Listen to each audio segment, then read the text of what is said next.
Hi friends, don't forget to subscribe to my channel and like your video. Thank you all. As the SUV sphere has shifted from majority truck-based behemoths to crossovers with car underpinnings to the more recent crop of low-slung hatchback EVs marketed as crossovers, we're constantly having conversations about what qualifies a vehicle as an SUV. As we discovered this year with the Kia EV6, it largely comes down to feel. Numerous judges commented on the EV6's qualifications. Features editor Christian Seabaugh spoke about the Kia as a great car, and there's no shame in that word.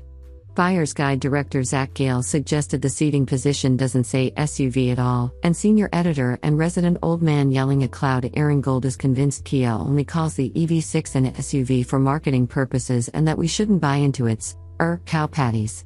We're done as a publication deciding what's an SUV. If a company sells it as one, we'll evaluate it as one, off-road abilities and all. Of course, Kia's argument for its new EV as an SUV is even harder to take in the case of the 2023 EV6 GT.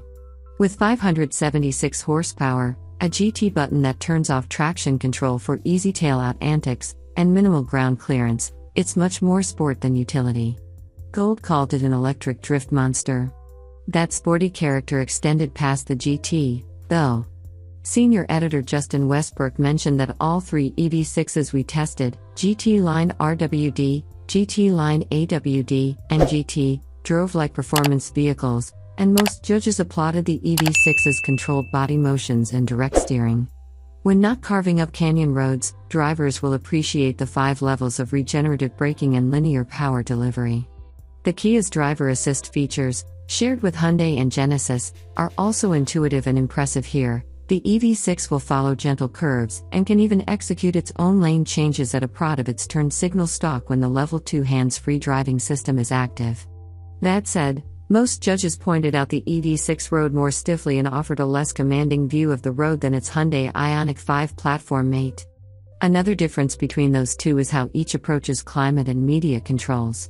Numerous staffers took issue with the Kia's setup, which involves 2 sets of dual-function touch controls housed within one panel. The driver swaps functions at the press of a capacitive button. Frequently, we'd reach for the left dual-purpose knob to change the volume and end up adjusting the cabin temperature instead. Beyond that issue, we like the interior. Flowing lines on the dashboard, supportive 2-tone seats, and user-friendly infotainment and digital instrument cluster systems all come across as modern and sporty. Gale called the design special in a non-luxury sort of way. There's plenty of knee and headroom in the back seat, but multiple judges noted there isn't space to tuck your toes under the front seats. Cargo volume is decent, though, and buyers can fold the rear seats nearly flat with a pair of levers in the cargo area. With the seats down, one of our 6-foot staffers could nearly lie down, perfect for eco-friendly car camping. Well, so long as you don't go too far off the beaten path. The all-wheel drive EV6 GT line on hand got stuck climbing the sandy hill during our off-road test. Call it what you want, the EV6 nails its intended function by providing a spacious back seat and usable cargo area of an SUV with the long range and ultra-fast charging of the best modern EVs. Kia's electric future is looking bright judging by this 2023 SUV of the Year finalist.